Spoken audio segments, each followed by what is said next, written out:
দুই প্রধান শিক্ষক যদি মিল না হয়, আমাদের স্কুলে এভাবে এমনি ঝামেলা চলতেছে। প্রধান শিক্ষক নিয়ে আমাদের 10টা থেকে বিকাল 4টা পর্যন্ত নিয়মিত ক্লাস হচ্ছে না। আমাদের স্কুলে ঝামেলা, স্কুলের নিয়ম শৃঙ্খলা বজায় থাকছে না। যদি এইভাবেই সারা মানে চলতে থাকে তাহলে আমাদের ভবিষ্যৎ খারাপের দিকে। আমাদের যতটুকু ক্লাস দরকার আমরা ততটুকু ক্লাস পাচ্ছি না। এভাবে আমাদের আগে স্কুলে বই আসে নাই, এখন বইয়ের প্রায় এখন আমাদের ক্লাস হচ্ছে না। এখন আমাদের দাবি হচ্ছে আমাদের একজন স্থায়ী প্রধান শিক্ষক চাই। আমাদের দুই প্রধান শিক্ষক থেকে একজন হলেই চলবে। আমাদের কোনো প্রধান শিক্ষক বাছাই করে নিতে চাই না, আমরা শুধু একজন স্থায়ী প্রধান শিক্ষক চাই।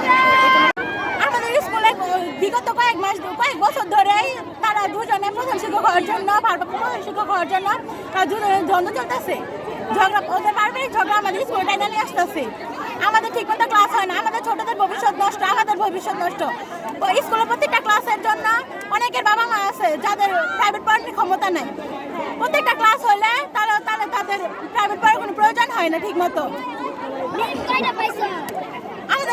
আমাদের একটাই দাবি যে আমাদের ভারপ্রাপ্ত প্রধান শিক্ষক চাই না, আমরা একটা স্থায়ী প্রধান শিক্ষক চাই।